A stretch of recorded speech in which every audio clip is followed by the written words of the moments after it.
looks like we're topping off here. Welcome, everyone. Again, my name is Frank Hackett. I'm the superintendent of schools, and we are here this afternoon as one of two sessions. We'll repeat the session again next Wednesday at 6 o'clock to talk about the Lynch project and swing space options. With me today, I have Jay Nardone, who is with the EFPBC. I have Charlie Hay from TAP-A. I actually didn't recognize that alliteration. That's pretty difficult. Andy Vo from Hill International and Chris Nixon. Chris is also a member, and he's here today as a member of the EFPBC, as I am also a member of the EFPBC, but Chris also serves on the school committee. So I just would like to start off and let you know we got some good news. Yesterday, we had a meeting with the MSBA executive board, and they voted to approve us at the preferred design option. Moving forward, you'll see some slides about that today, and some of you probably have seen some of those slides. And Charlie will talk about some of those. We are going to also talk about swing space sites, the central office, the Carriage House in Parkhurst. We'll talk about what the preferred option is and our backup options. We are committed to getting all of the students and staff off the site. We have made that statement publicly several times. And just how we do that is obviously dependent upon whether, what option we end up looking at and going with.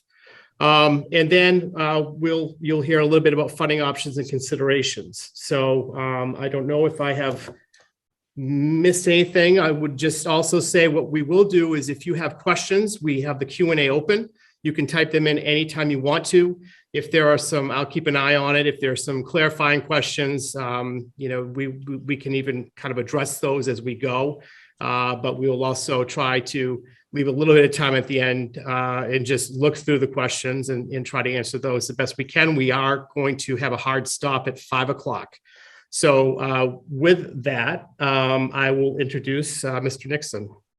Actually, I think Charlie's going to take this first, Frank, just to review the Lynch project. But I'm going to ask for those of us who are going to be in presentation mode. We basically cannot see the Q&A. So Dr. Hackett, maybe if you monitor that as we're going, if any of us use alphabet soup or something and trip somebody up, feel free to interrupt and we can clarify that. We'll do. So, and one more, and I do want to make one more point. This is being recorded, so everyone knows that. And we will be posting this on the Lynch 2025 website, as well as WinCam will have it up shortly too. So.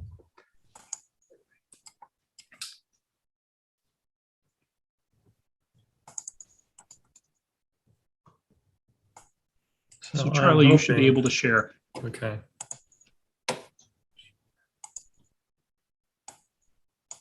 So I'm hoping I can now. So where am I? Sorry, in the wrong place. Oops. Can you see these slides? We can. You could go upright and you can maximize your window. window. The problem, there we go. This is what I wanted to do. Okay. There we go. Yeah. It was covered, so sorry. And can you hear me? You can. So good afternoon, Charlie Hay from TAP-A Architects. I think Frank just did a good job of talking about what we're going to talk about, so I will not do that. But what we'd like to do to start the conversation today is talk just very briefly about the Lynch project, because of course the Lynch School is the reason we're all gathered here, and it is what is driving the various discussions around possible swing space alternatives and locations for district administration. And the project has progressed through two of the first three phases that the town has committed to doing prior to voting for funding, and those we really have a study, two study phases and a schematic design phase, an initial preliminary design program, which is really fact finding, and then a secondary preferred schematic report, which was just completed. And as Dr. Hackett mentioned, the MSBA the board just voted unanimously to approve the town's and the district's preferred schematic option, which has been called up until now N5, and from now on will probably simply be called the Lynch project.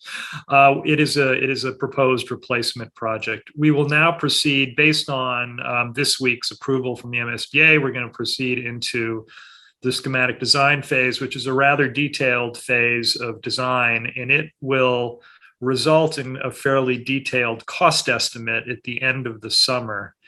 And that will allow the MSBA and the town to enter into a project funding agreement. And that's ultimately what Winchester would vote on based on the agreement of the MSBA. So that's the next step. So the preferred option, as I mentioned, is what we have always called N5, and it's a replacement school north of the existing Lynch.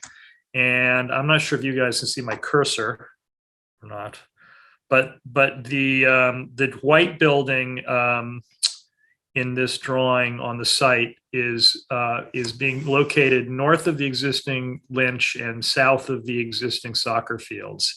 And a little bit of it is on what has been called the water department parcel. And town meeting unanimously just voted to transfer the water department parcel from, I guess, the water department to the school district, which is great because that means we can occupy a little bit of that portion of the site, which allows us to fit a replacement building to the north of the existing school, which we need to do in any scenario. The plans for the project, and that's not really why we're here, but you can see the plans here for anyone who's not familiar with them, has classroom wings on all 3 floors. And it has really the ground floor is essentially an early learning floor with pre-K to the right in those yellow classrooms and kindergarten with the pink classrooms in the middle. And then over on the left, a lot of the sort of more public functions, which will be used both by the community and by students, cafeteria, gymnasium, with administration next to the entrance. And we have 2 entrances. One can be a dedicated pre-K entrance, and the other will be for most of the students. The second floor is kind of a lower elementary floor with a first grade kind of pod, and then a second, third grade kind of pod that adjoins sort of an extended learning zone, which is a really nice feature of this plan. And then the top floor will have grades 4 and 5. 5th grade gets the potential for really nifty outdoor classroom on the roof. And we have a STEM lab on the top floor. The second floor has, I'll go back, second floor to the left there has a media center and the art classroom, which could be accessed by the public through stairs in the lobby, which is a nice feature for after hours use. And of course, the lobby will allow the public to access the cafeteria and the gym after hours or on weekends as well, while the rest of the school is closed off. And that's kind of an early conceptual idea of what the school might look like. It won't look like that, rest assured. It's not going to be white. But it does show you 2 kind of pick up and drop off loops, one to the west and one to the east, which is not inconsistent with what you have now. And it shows parking on both sides of the site, and it shows quite an extensive area for outdoor learning and for play. And the site plan will, of course, refine over time. We are going to engage in a more robust programming exercise around what the district really wants in terms of exterior space. So we look forward to that. And then I'm going to talk for a moment, Chris, right, about the issues of phasing and construction, which is what's brought us to where we are today. The initial charge of the school building committee was to consider the possibility of keeping some students on site during construction. And the intent of that was to try to limit unreimbursed swing space costs off-site. So what we were trying to do is try to keep 3 or 4 grades on the site during construction. And so the exercise we went through is to look at how much area the contractor really had to have in order to build this building. And this, in fact, is not really enough area, but that orange box there shows you right on top of the existing Lynch, shows you how much area at a minimum they would need. And as you can see, it takes up the parking lot. It takes up about half of the play area. It takes up the eastern loop on the Hornbrook side. And it leaves not a whole lot of space in front of the existing Lynch. And we developed a sort of three-step phasing plan to allow construction to occur. You can see here how we will lose in this plan most of the parking on site, that big 32 space parking lot, and then 16, 8, all those parking spaces would be kind of consumed by this construction zone. And it doesn't leave a lot of parking. So we try to come up with a strategy where we started the project in the fall of 23, and immediately tried to expand parking by taking a piece of the Lynch off at the eastern end, allowing us to make an expanded parking lot, which is on your right-hand side there, and then creating a temporary, much, much smaller car loop on the eastern side. And that would be in the fall. And then once they started the project, which would probably be January of 24, that was when that orange box would occur. And that's a year and a half of construction there. And you can see there's a very limited area for entering the school. There's limited area for pickup and drop off, and there is limited parking. But then a final phase would occur when the building opened, which is we would open the new Lynch, and we'd still need to tear down the old Lynch and complete the subsequent site work. And that would happen during the summer and the fall of 25, subsequent to the opening of the new school. So the takeaway from all this is not only would be incredibly tight quarters, not only would we lose a lot of parking spaces, but we'd also extend construction duration, both at the front end and at the back end. So, there's talk of 6 to 10 months more of construction. So that's not only disruption to the site, disruption to the students who remain on site, but it is cost. Real money, because an extended construction duration means cost. So the conclusion of all of this was to say, you know what, we don't know that trying to keep students on site is the right approach. And maybe we need to explore other swing space alternatives. And I think at that point, I'm going to stop sharing, right? Yeah, I'm happy to jump in. Let Chris jump in. And you know what, before I do this, I saw our OPMs have popped in here on the grid. So I see Andy Vo. Andy, if you wave, and I saw Vivian for a moment. Andy is the project manager. Vivian's the project director from Hill International. They are the owner's project manager, partnered with us with the MSBA, and they play an important role in helping us engage with the state in this very kind of regimented and modular process. So I'm glad they can be with us today. Okay, let me share screen. And then we're going to give you some quick context here. Hopefully you guys can see that. Okay, so first, I'll turn off my camera so I can sort of focus more on this. So a quick history. The school district's central administrative functions, or what we call central office, has moved from place to place over many years. And in general, these locations have been somewhat opportunistic in repurposed space, never really designed or constructed for such a purpose. This was the case with central office and its move to Parkhurst in 2013, its occupancy of a portion of Lynch years earlier. And in the 1970s and early 1980s, the team actually was housed at the Sanborn House up there on the Ambrose campus. So we first began to think about central office locations strategically back in 2012. At that time, we had just redistricted our elementary schools in preparation for the opening of the new and expanded Vincent Owen. In the decade leading up to 2012, statewide K-12 enrollment fell by over 3%, while Winchester's skyrocketed upwards by nearly 30%. So we were literally bursting at the seams and in great need for instructional and support spaces. So in addition to the newly expanded VO, the school committee saw the need to recapture instructional space at Lynch by moving central office someplace else. And it was at this time that the Carriage House first came into consideration. And I have a little Google map here for folks who are just curious how all these kind of relate to each other on a map. So built in 1908, along with the main Sanborn House, the Carriage House was, as it is today, school committee department property under the, school department property under the control of the school committee. This historic accessory building to the Sanborn House had many years prior been gutted of all historic fixtures, furnishings, hardware, and so on to become a rental property, last used as a preschool in 2000 to 2001. And so what you see here in these photos, these are interior finishes and fixtures that were put in sometime in the, we think, 60s, early 1970s. Nothing of historic value inside the building. The building had some appeal to the school department given its adjacency to Ambrose and the opportunity to run district professional development there on our non-school professional development days. However, in 2012, with such explosive enrollment growth in Winchester, the district needed to find a home for central office quickly. A carriage house solution would require more discussion, study, and of course, funding. So in early 2013, it was determined that central office would relocate from Lynch to Parkhurst. Once one of Winchester's 10 smaller neighborhood schools in the 1950s through the 1970s, Parkhurst had been used as swing space for students during the renovation of Lincoln in 2000, the construction of Ambrose in 2005, and once again was pulled out of mothballs to accommodate our VO students during the construction beginning in 2011.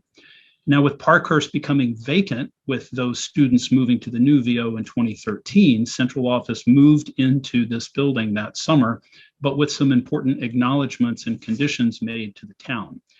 At approximately 30,000 square feet, there was concern expressed by the Finance Committee, town meeting members, and others over a relatively modest space need that at the time we were thinking we needed just under 7,000 square feet.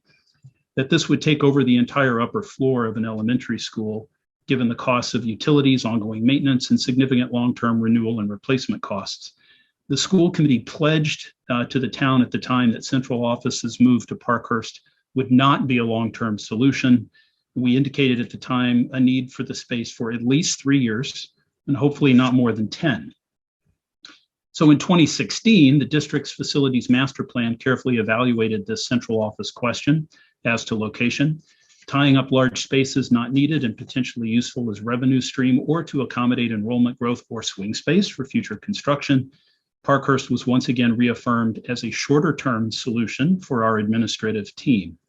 Our master plan considered several options, including renting space and inclusion in a new Morocco or Lynch elementary school. In the summer of 17, the school committee voted to approve the carriage house option, and we shared this with town meeting. The carriage house seemed to be a good fit for our administrative needs, but it was recognized at the time that more work would be required to confirm the fit, cost, and timeliness of the solution. Subsequently, for FY19, town meeting approved $100,000 to fund space programming and schematic design of central office located at a renovated carriage house. And this work was approved for advertisement by Town Hall in 2020. TAP A architects were selected for the project. TAP A was already familiar with Winchester. They were the architects of the Ambrose and VO elementary schools. And then later in 2020, TAP A was also selected by the MSBA designer selection panel as the architects for our new Lynch replacement project. So Charlie and his team are working on both. So concurrent with the programming and schematic design of the carriage house in the spring of 21, our school committee did consider whether to seek central office space at the new Lynch in partnership with the MSBA. Now, in some instances, the state does permit districts to include central office program in school projects. However, they make this determination only on a case-by-case basis. And in every instance, the costs are not reimbursable. So in addition to the development of a functional space program for central office and the carriage house design, Charlie and his team was further charged with evaluating the challenges and opportunities associated with both scenarios. And Hill played an important part in this as well. And that was to evaluate both the carriage house and Lynch. The design team evaluated key aspects of each option, which were presented in a special public meeting at Winchester High School on September 9th, 2021, and discussed at length in subsequent meetings with public comment. Seeing no meaningful cost savings associated with a Lynch-based central office, both options estimated at between $4.1 to $4.3 million in construction costs and close to $6 million in project costs, and nearly a 2-year difference in timing, with the carriage house solution being available well ahead of Lynch construction, making Parkhurst available for swing space for Lynch students and freeing up the site for the best option developed. On October 1st, the school committee voted to affirm the 10-year facilities master plan recommendation designating a restored and renovated Carriage House as the future home of central office, and to identify funding sources for the work. So following this vote, 2021 Fall Town Meeting agreed to fund the next step of design, or so-called design development, taking the schematic design and preliminary architectural work with estimates one step further, with detailed engineering drawings, more developed architectural details, and similarly more developed cost estimates for the work. And we're very pleased that the project cost estimated last fall at $5.95 million has held firm at $5.98 million today. In a word, this $6 million project establishes a long-sought, purpose-built permanent home for administration. It achieves key goals of Winchester's climate action plan as an all-electric facility with substantial savings in energy costs. And just as importantly, the project frees up the Parkhurst School to be used as swing space during Lynch construction, as well as a source of rental revenue once the project opens in fall of 25. And in a moment, Charlie's going to review with you further how this cost compares with some of the temporary modular classroom options developed to further support the need for Lynch swing space. Charlie, I'm going to throw it back to you. Okay. So I should be able to go back to my screen, right? Can you see that? Got it. Okay. Terrific. Thank you, Chris. So Chris is very in an articulate way talked about the run up to this in terms of the background work that was done on the Carriage House. So obviously the Carriage House was front and center in terms of conversations around possible swing space when, as we discussed earlier, the decision was made that that keeping students on site was probably not the right approach here.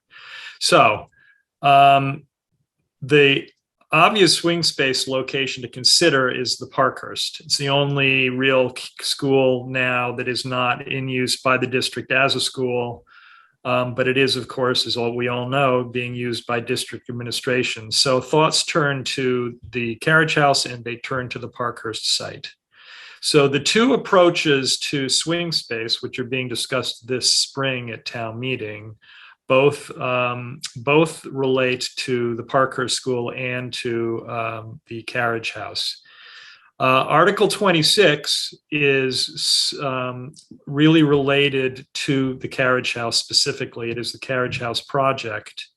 As Chris has described, the Carriage House is a beautiful Beaux-Arts building with incredible opportunities to bring it back to life, but it is in rough shape now and is in desperate need of restoration and stabilization. The exterior is obviously in rough shape. The interiors are also in rough shape.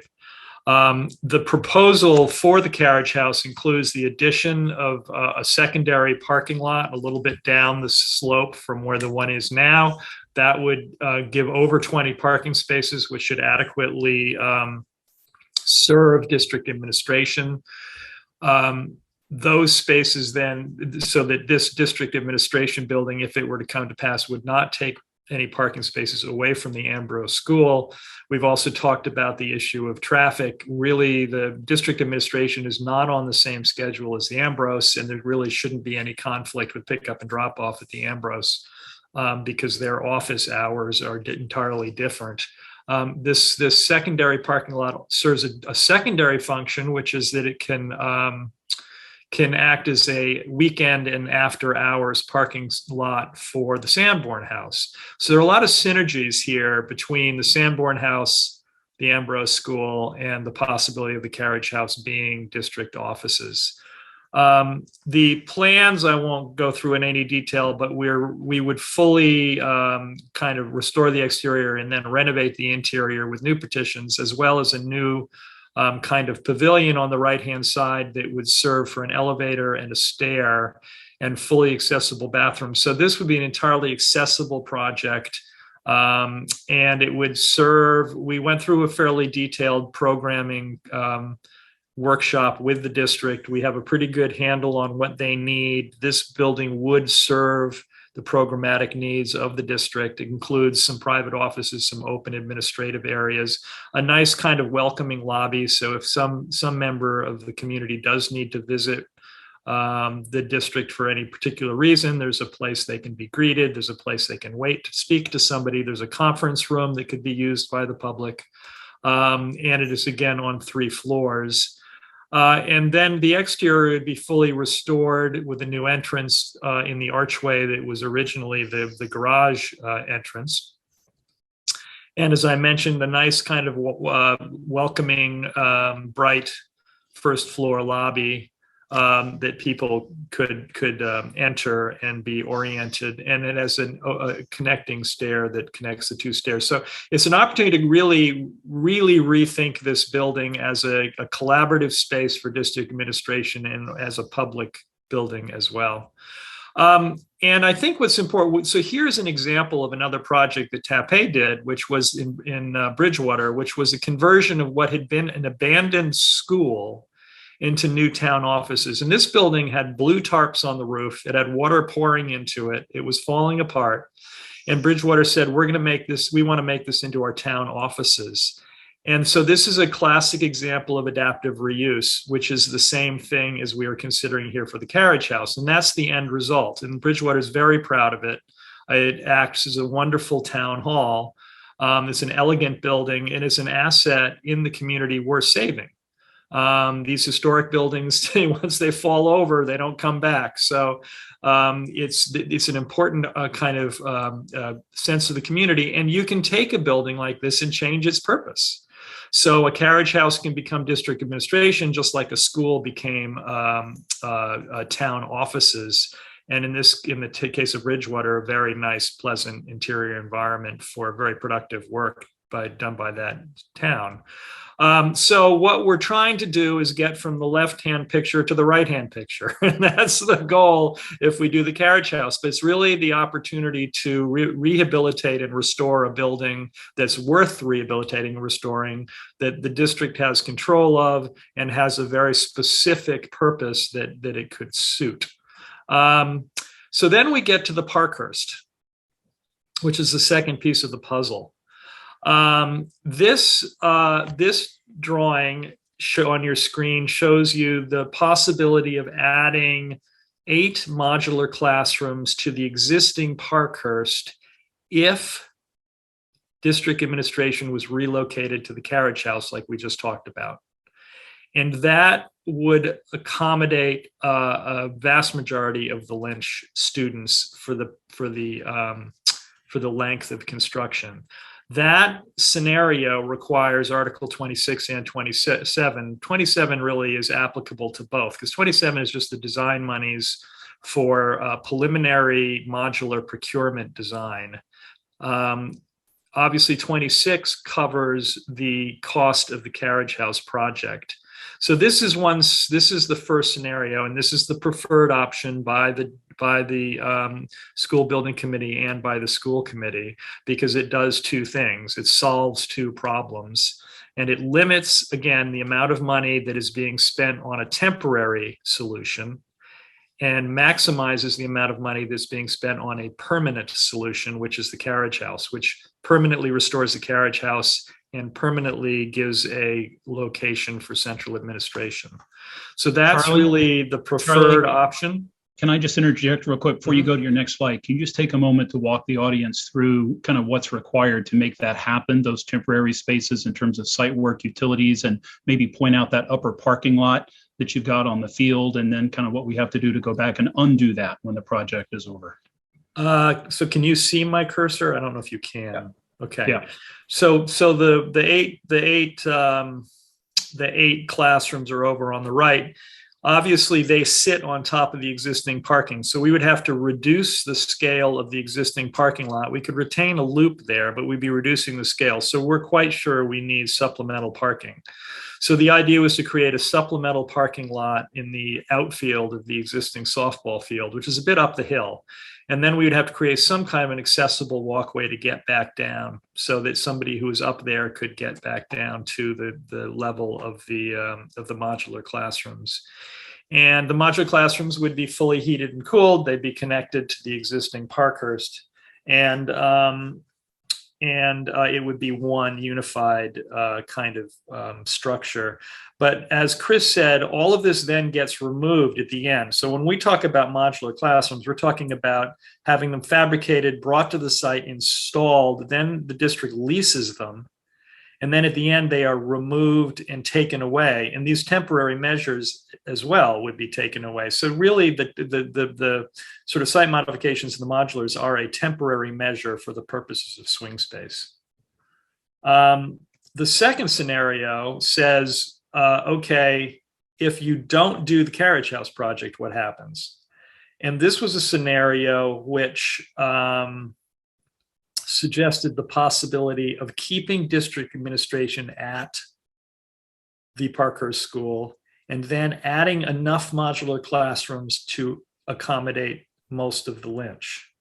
And that right now we're proposing as a 16 classroom modular complex. That takes up the entire parking lot and requires us to build a significantly larger parking lot up to the north in this plan on the softball field, and really take up the entire softball field and create a pickup drop-off loop up there, create, again, an accessible walkway down, and really having a large modular addition. And so, of course, the downside to that is we're spending more money on modulars, which are not a permanent improvement to the town's infrastructure. They are a temporary measure, as I mentioned. And then, of course, more temporary site work means more temporary site work to remove at the end. But this would get us a swing space solution as well, just at a greater cost for temporary measures. So one of the questions reasonably is, why in the world do we have to talk about this at this spring town meeting when in fact we're not talking about the Lynch till next fall's town meeting? And this is a really conceptual timeline, but the fact of the matter is the whole goal would be to have students out of the existing Lynch by September of 23 and into some other location. In order to achieve that, whether it's the modulars or whether it's the Carriage House or whether it's both, we need to be preparing documents in advance of that time. And in the case of the Carriage House, we need to construct the Carriage House project in advance of that time, because we need to empty the Parkhurst School in order for it to be prepared to receive students. And we need to have a site where we can give it to a modular contractor to install the modulars. So the goal here, if it were the Carriage House that we were proceeding with, we would be doing design this summer, bidding it in the fall, doing the construction in the late fall and the winter, and into the spring of 23, next spring, so that, as I mentioned, the district admin is in a position to move into that Carriage House before the summer is underway in 2023, so that that site is available. If it's the modulars, it can take a little bit, we can wait a little bit longer, but the problem with modulars, of course, is they don't magically just appear. You have to fabricate them and ship them, right? So if we prepare the documents for procurement next fall of 22, and as soon as the Lynch School is funded, release those documents to the modular contractor and say, okay, now go make those modulars. Then we have a reasonable chance of getting them on the back of a truck and in Winchester in time to install them in the summer of 23. But that means doing the procurement documents in the fall of 22. So in either case, we need to engage it to some degree before fall town meeting next fall. And that's why we're talking about that this spring instead of in 6 months. And then in terms of costs, this is a conceptual cost model for the two options. And there's a preferred option, which is, again, the Carriage House, and a backup option, which is just doing this giant group of modulars at the Parkhurst and having district administration and the temporary Lynch sort of live side by side somehow. And we have not done the detailed analysis of who gets what. But the presumption is that district administration would be alongside of the Lynch School. The preferred option, of course, has a larger price tag. However, if you look at the bottom of this analysis and you look at the cost of modulars, is less than 3.3 million in our preferred option. It's almost 5.6 in our backup option, because the fact of the matter is almost all the costs associated with the backup option are going towards a temporary solution. The preferred option, a lot of the monies are going towards a permanent solution, which is the Carriage House. So 6 million of it is going. So the modular cost, of course, if we have 16 modulars instead of 8 modulars, is twice as much money. So, we're looking at 2 million versus 4 million. And then the site work is more for the larger modular solution. So while the price tag is a little more, the benefit to the town in terms of restoring and stabilizing an asset and having a permanent solution to an issue that has been, as Chris alluded to, been on the table for quite some time. That's where the cost is, but it is in fact a permanent solution. So I think that may be, yeah, that's my last slide, and I can stop sharing. Charlie, nice job. Can I ask you to, can you throw up that last slide just for a moment and clarify for folks? There's a line item on there that says Parkhurst upgrades or modifications. It's about $485,000. Or I don't know, you don't need to pull it up. I guess we can just discuss it. Everything Charlie just described with respect to 6 versus 18, 8 versus 16 modulars, excuse me, is really about those temporary measures and the site work that's necessary and the utilities, the power, the water, and so forth, and the parking. In addition to this, we are looking to put in almost $500,000 into Parkhurst itself. Frank and his team have been in the building, they've been using the building, but Parkhurst does have some needs both inside and outside, some masonry repairs, some flooring work, some abatement in one area of the building where we're going to replace some flooring that had not yet been replaced, some plumbing repairs and so forth. So there's a laundry list of items. And now that the MSBA just approved the project this morning, that's something that the Winchester project team will certainly evaluate again. With DPW has had some hand in sort of scoping out a menu, if you will. That 485, or even if it grows by $100,000 or more, that's all eligible to be rolled into the overall project. Now, it's not reimbursable. So whether it's modular classrooms or it's money we throw at Parkhurst, every dollar we spend on Parkhurst or on modulars is a dollar not spent on Lynch. It's the same scenario we encountered back in 2010 and 2011 on VO. At that time, we put in about $1.1 million into Parkhurst. And we would have put more, but again, every dollar is a dollar not spent on VO.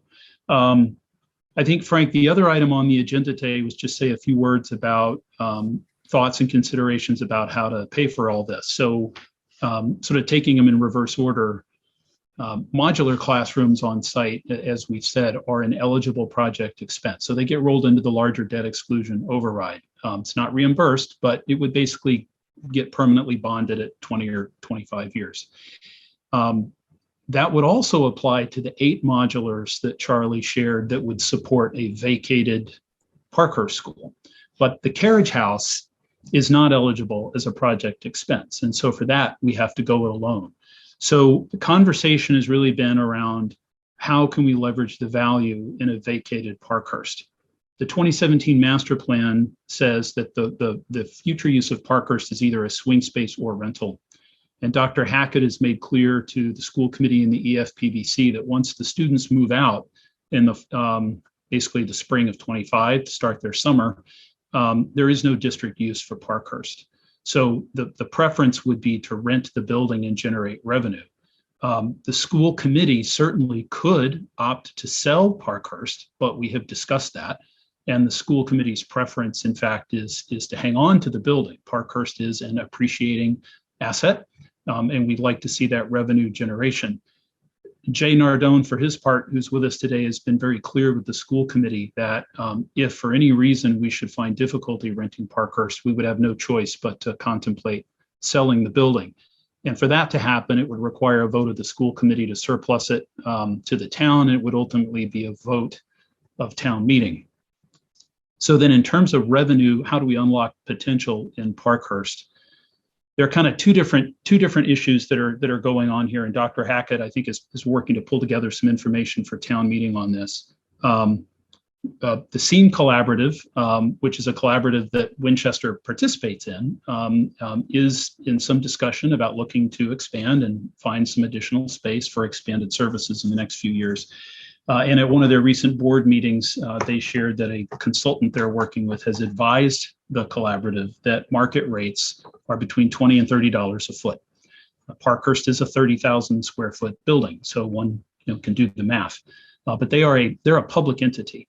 On the flip side, we've had some conversations with commercial real estate brokers, and as recently as last week, we're talking with Jones Lang LaSalle, working with some clients just west of Boston, looking for some space. JLL tells us that private clients would be looking to pay high 20s or low 30s per square foot for a building like Parkhurst. So that's a bit on the higher end, but again, not that far off from that 20 to 30 range. What I thought was really interesting about the input from JLL was they see three things that are really special about Parkhurst. The first is it's in Winchester, which has great appeal to some private clients. The building is virtually 100% accessible. We just put in an elevator and a stage lift last year. There's some minor handrail work that's required on the stairs. Charlie and his team are aware of it. That will be done before the Lynch kids get in. So by the time it's available as swing space, that building is going to be 100% ADA accessible. And that also lends great value to education clients. And then the third thing that they mentioned is it's so close to Route 3. It has great appeal in terms of its availability to clients and kids who may be coming from surrounding communities. So what we hear is primary educational facilities are a rare breed. They're scarce, but that frankly does contribute to the value. And then we have a member of the EFPBC, Brian Carlisle, who's in commercial real estate, owns and develops commercial real estate. And Brian has put together a very interesting valuation analysis, I guess I would call it, of Parkhurst from three very different points of view. If the property had to be sold to a residential developer, what might that be expected to yield? If it was to a higher density apartment developer, what would that yield? And then what is its value as a long-term rental piece of property? And his determination is it's the latter that yields the highest value. Parkhurst is assessed today at just around $12 million. And I think it's important for us to be aware of that because, while I hope we would not need to get to that point where we have to talk about selling the property, I with the school committee 100%, I'd much rather rent the building to cover the debt service on the Carriage House and to have money left over. It's helpful to know, if you will, as a safety net, that if we were in a position where we ultimately decided to sell the property, it'd be difficult to be having this conversation if we felt that property was worth less than what it's going to take to get the Carriage House done. So I think those have been very helpful exercises. Then I think, Jay, the important thing we have to kind of acknowledge, if there's an elephant in the room, it's that while Parkhurst might be available for rental as early as, let's say, August or September of 2025, due to Massachusetts General Law, Chapter 40, Section 3, school committees can rent buildings and we can collect those monies. Those monies have to sort of stay in a pot during that fiscal year. And only at the close of the fiscal year do they revert to the general fund. So fall 25 is actually fiscal 26. And that means those dollars, even if we were to rent it for 10 out of 12 months of the fiscal year, we'd be growing that piggy bank, but the dollars would not be available to Winchester until July. And so what we're recognizing is, should Article 26 pass, there is this idea of kind of a bridge.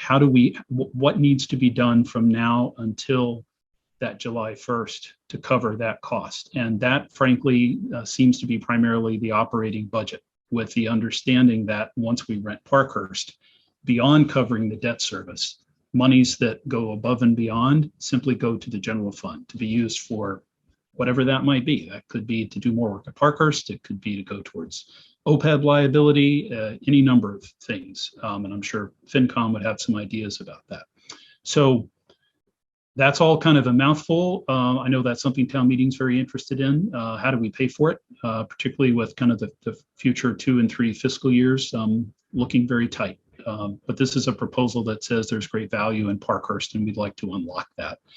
I should shut up, Frank. Were there any, questions along the way we missed? Or Jay, why don't does Jay have any sort of closing thoughts or anything we missed as well?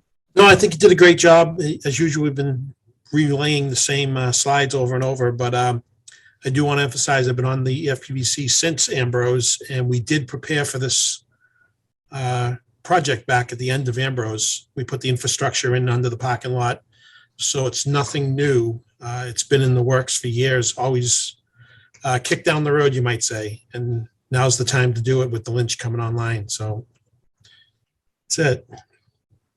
Yeah, I'd like to, Frank, if I can, I want to share one screen real quick, and I hope viewers can see this. I'm happy to blow this up more if you like. I think Brian Vernalia had a question about renting. So let me say 2 quick words about renting. Back in 2017, Central Office, our finance director, did an analysis. He compared the cost of renovating the Carriage House to the cost of Central Office just leasing space for 20 years. In other words, on an ongoing, let's say, permanent basis, we send Frank and his team to a rental space. And the consequence of that analysis back in 2017 was that by the time you get to year 20 or 21, you're basically break even. The finance committee asked us a month or 2 ago if we could update that, and that was a great request because a lot of things have changed. So the construction cost of the Carriage House has gone up from $3 to $4 million. Project cost is nearly $6 million.